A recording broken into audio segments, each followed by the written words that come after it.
Karibuni tena kwenye channel ya Mapogo Forex. Tuendelee kujifunza mbinu mbalimbali za kutrade na namna jinsi ya kutengeneza kipato kwa kufanya trading. Na leo nataka nikufundishe jinsi ya kutrade bullish pin bar and bearish pin bar, au kwa jina lingine zinafahamika kama hama. Hizi ni candlestick pattern ambazo zinasadikika kuwa na high probability. Zinapotokea zinakuwa na high probability ya kufanya reversal kwenye market, kwa sababu kwanza tunatakiwa tuelewe psychology inayosababisha bullish pin bar itokee na bearish pin bar itokee. Na bullish pin bar inakuwa na ni kendo ndogo, lakini inakuwa na tunasema shadow ndefu kuelekea chini, au huu mstari, au tunaweza tukasema kama tunaita wick, mstari mrefu ambao unakuwa umeelekea chini. Na yenyewe inakuwa ina umbo dogo, inakuwa imekaa kwa juu. Hii ndio inatambulika kama bullish pin bar au hama. Na bearish pin bar yenyewe inakuwa alkadhalika ina umbo dogo na inakuwa na mstari mrefu ambao umekuwa umeelekea juu.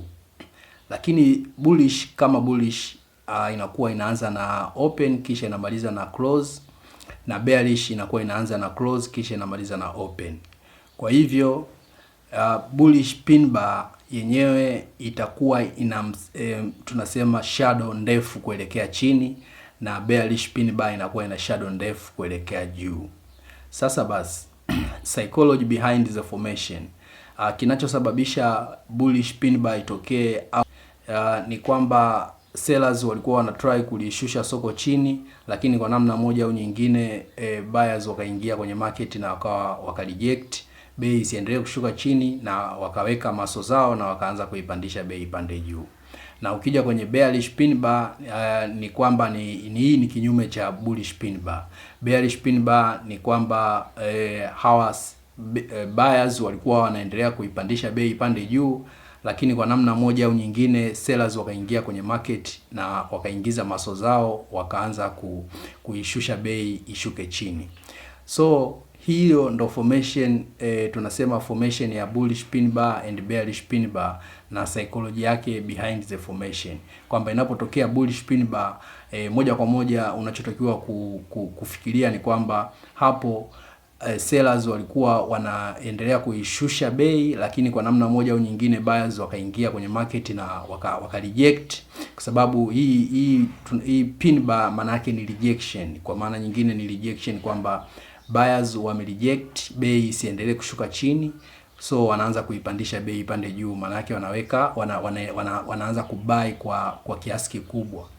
Na bearish it means kwamba buyer walikuwa wanaipandisha bei pande juu, lakini kwa namna moja au nyingine hawa sellers waka reject, wakakataa bei isiendelee kupanda juu, kwa maana ya kuweka mtaji wao. Na kwa hiyo hii ni rejection simple. Ukiona kwamba imetokea bullish pin bar, maana yake au buyers wame reject bei isishuke chini, na inapotokea bearish pin bar maana yake sellers wame reject bei isiendelee kupanda juu, wanataka kuishusha chini.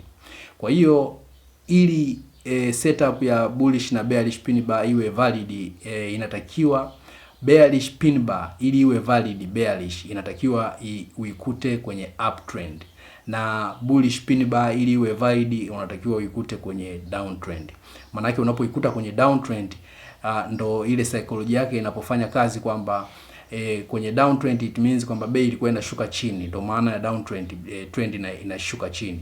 Lakini wakati bei inashuka chini kwenye downtrend, inapotokea bullish pin bar, sasa psychology yake ndio inakuambia kwamba bei ilikuwa inashuka chini, lakini kwa namna moja au nyingine buyers au wanunuzi wakaingia kwenye market na waka reject bei isiendelee kushuka chini, na wakaanza kununua na bei ikaanza kupanda juu. Kwa hiyo unapoikuta kwenye downtrend chini, kwenye downtrend hii bullish pin bar, it means kwamba tayari buyers wapo tayari kuipandisha bei ipande juu, na hivyo hii setup inakuwa ina maana na inakuwa valid unapoikuta kwenye downtrend, na unaweza ukafanya maamuzi ya kununua, kwa sababu inatuletea ishara kwamba bei inaweza ikapanda, kwa maana buyers wame reject bei isishuke chini na wanaanza kubuy. Na bearish pin bar ili iwe valid unatakiwa uikute kwenye uptrend juu, kwa maana ya kwamba bei ilikuwa inapanda juu, inaelekea kupanda juu, na hawa buyers walikuwa wanaipandisha juu, wana buy more, lakini kwa namna moja au nyingine sellers wakaingia na wakaanza kusell, na hivyo wakapelekea rejection, kwa maana ya kwamba bei ikaanza kushuka chini. Kwa hiyo unapoikuta kwenye uptrend ni setup ambayo inatuashiria kwamba bei itashuka chini, kwa maana tayari sellers wameshaweka maso zao na wapo tayari kuishusha bei, so unaweza ukafanya maamuzi ya kusell. Kwa hivyo hiyo ndo psychology behind formation of pin bar, ambapo tumezungumzia bullish pin bar and bearish pin bar. Sasa nataka twende tukaangalie namna jinsi ya kutrade pin bars. Tutaangalia jinsi ya kutrade bullish pin bar na namna jinsi ya kutrade bearish pin bar. Hakikisha unaendelea kufuatilia. Naam, huu ndo mfano halisi wa bullish pin bar pamoja na bearish pin bar. Na kama unavyoona kwenye bearish pin bar, ilipotokea bearish kwenye formation yake, ikapelekea seller wakaliteka soko. Bearish ni hii hapa ni bearish pin bar ambayo tunaizungumzia. Kwa hiyo kama hapa soko unaweza ukalisoma ukaangalia ukaona kwamba kwanza kulikuwa kuna bullish candle ambayo ina imply kwamba buyers walikuwa wanalipush soko liendelee kupanda juu, lakini baadaye ikaja ikatokea bearish pin bar ambayo sasa formation yake inatuambia kwamba baada ya kuwa buyer wanaendelea kulipush soko liendelee kupanda au bei iendelee kupanda juu, sellers wakaingia kwenye market na wakaingiza maso zao na wakaanza kuishusha bei. Ndio psychology ya bearish pin bar. Na kama unavyoona baada ya bearish pin bar kilichofuata ni bearish candle kubwa ambayo sasa inaonyesha kwamba tayari sellers wameshalikamata soko na bei inaenda kushuka chini. Na kwa upande mwingine ukija kwenye formation ya bullish pin bar pattern, na yenyewe inatuonyesha kwamba hii hapa chini inatuashiria kwamba kwanza kuna candle hii hapa, kuna candle ya bearish ambayo inatuashiria kwamba hapa kulikuwa na sellers walikuwa wanaendelea kuishusha bei ishuke chini, lakini baada ya sellers ikatokea bullish pin bar ambayo psychology yake behind inatuambia kwamba sellers walikuwa wanaendelea kulishusha soko au bei ishuke chini, lakini kwa namna moja au nyingine buyers wakaingia kwenye market na wakaanza wakareject bei isishuke chini na wakaingiza maso zao na kuanza kuipandisha bei ipande juu, na kama unavyoona hapa ikapelekea formation ya bullish candle kubwa ambayo inaonyesha sasa tayari hawa wanunuzi ama buyers wameshaliteka soko na hivyo bei inaenda kupanda. Kwa hivyo hizi ndo formation za bullish pin bar pattern na bearish pin bar pattern zinavyotokea. Na tukija kwenye mfano mwingine hapa, kama unavyoona bearish pin bar hizi hapa nimezionyesha kwa hii alama ya nyekundu na bullish pin bar nimezionyesha kwa alama ya kijani. Kila zilipotokea, kama unaweza kunotice hapo, kila zilipotokea bearish pin bar zimesababisha price ikashuka, na kila zilipotokea bullish pin bar zikasababisha price ikapanda. Kwa hiyo hizi ni setup ambazo zina nguvu sana kwenye masoko ya forex na hata ya cryptocurrency. Bearish and bullish pin bar ni setup ambazo unatakiwa uwe nazo makini sana unapokuwa una analyze masoko ya forex. Na tukija hapa sasa sifa za hizi bearish and bullish pin bar. Kwanza sio tu ukiona tu tayari hii kendo ndogo na ina mstari mrefu, sio kila kendo ndogo yenye mstari mrefu ni bearish au ni bullish. Kuna sifa za ili iwe bullish na bearish ambayo iko valid. Na sifa ya kwanza huu mstari ambao tunauita weak au tunaweza tukasema shadow. Kwanza unatakiwa uwe mrefu at least mara 2 ya ile kendo kubwa kabisa. Mfano wa kendo kubwa kabisa either bullish au bearish ikiwa imecover mwanzo hadi mwisho kubwa. So inatakiwa hii shadow uhakikishe kwanza urefu wake ni ndefu, ambapo inapokuwa ndefu zaidi inaonyesha kwamba the real rejection, kwamba rejection ni kubwa hapo imetokea, kwa hivyo lazima price itafanya reversal. Kwa hiyo lazima hii shadow uhakikishe kwanza ni ndefu ya kutosha, lakini shadow ya chini hakikisha iwe ni small, iwe ni fupi. Kama ni bullish, basi shadow ya chini iwe ni fupi, ya juu ndo iwe ndefu. Kama ni bearish, shadow ya juu ndo iwe fupi. Kwa hiyo kitu cha kunotice ni kwamba hakikisha shadow ni ndefu, lakini pia kwenye bearish tutaanza na kwenye bearish inaanza closing price inafuata open price, na kwenye bullish inaanza open price inafuata closing price. Na kitu kingine cha kunotice hapo ni kwamba unaweza ukaangalia hapo, nimekuonyesha mifano miwili ya bearish ambayo ili iwe valid inatakiwa unapokuwa unasoma zile kendo zako, kama hapo unavyoona imeanza kendo ya bullish ikafata kendo yetu ambayo tunaweza tukasema hii ni bearish pin bar, alafu ikafata bearish engulfing.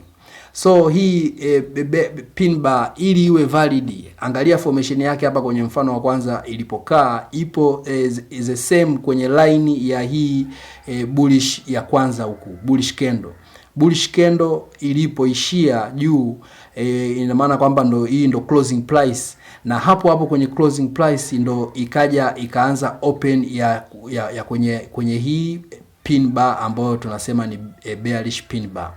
Kwa hiyo ndo correct, hapo ndo sawa, hiyo ndo utakuwa umeitrade sawa. Lakini tukija kwenye huu mfano wa pili mwingine, hii sio sawa.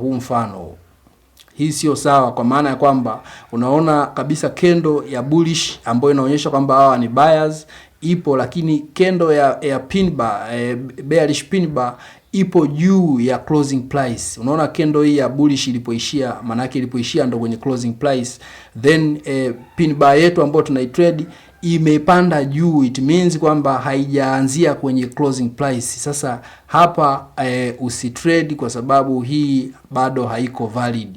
Ambayo iko valid inatakiwa pin bar iwe inaanzia kwenye pale bei ilipofungia kwenye bullish candle iliyopita.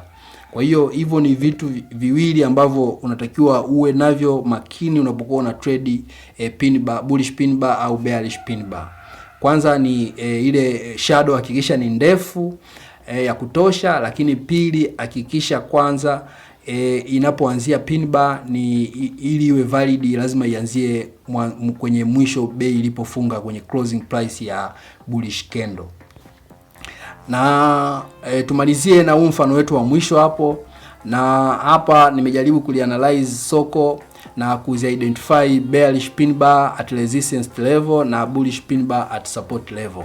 Sasa hii ni kama kwenye ranging market. Hii ni ranging market kama unavyoiona, na kwenye ranging market tuna trade kwa kutumia support and resistance.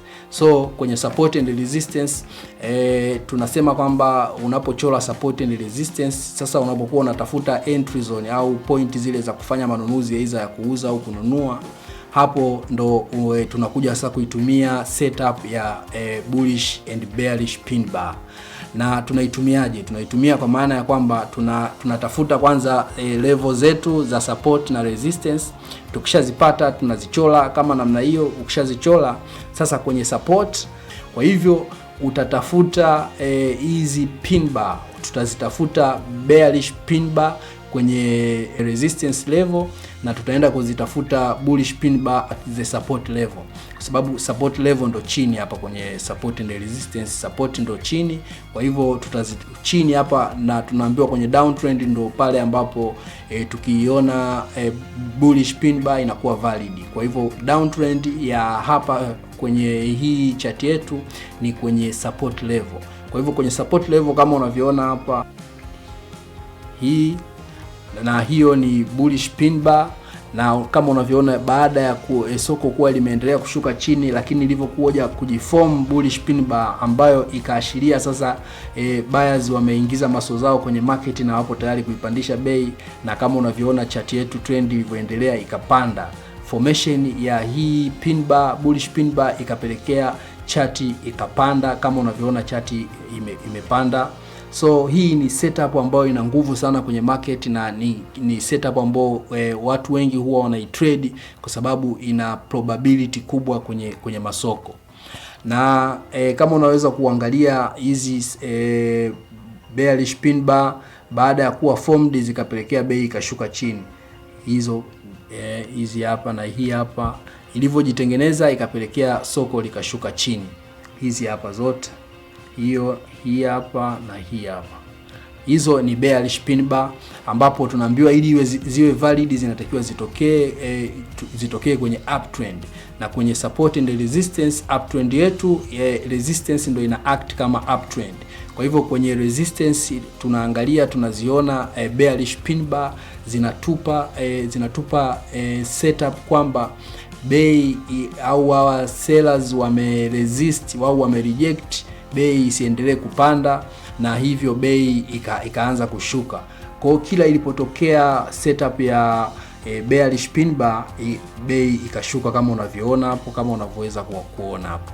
Kwa hiyo ndio namna jinsi ya kutrade bullish and bearish pin bar, na hizi ni candlestick ambazo zina nguvu sana kwenye masoko, na ni candlestick ambazo matrader wengi sana wakubwa kwa wadogo wanazitumia kutrade, kwa sababu ndo ni candlestick ambazo zina uhakika. At least of course forex ni game of probability, lakini bearish and bullish pin bar hizi at least wataalamu wa uchumi na mambo ya forex wanasema kwamba zina uhakika asilimia fulani. Zinapotokea kwenye market, basi lazima hiyo soko litafanya reversal.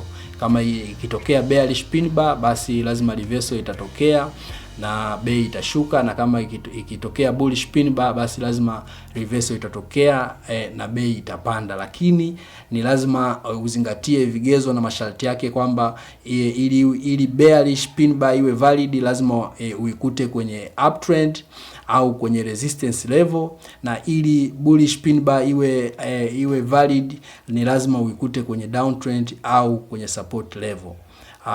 Asante sana kwa kufuatilia video yangu. Hakikisha una subscribe ili tuendelee kupeana mbinu mbalimbali za forex na mafunzo mbalimbali ya kutrade masoko ya forex.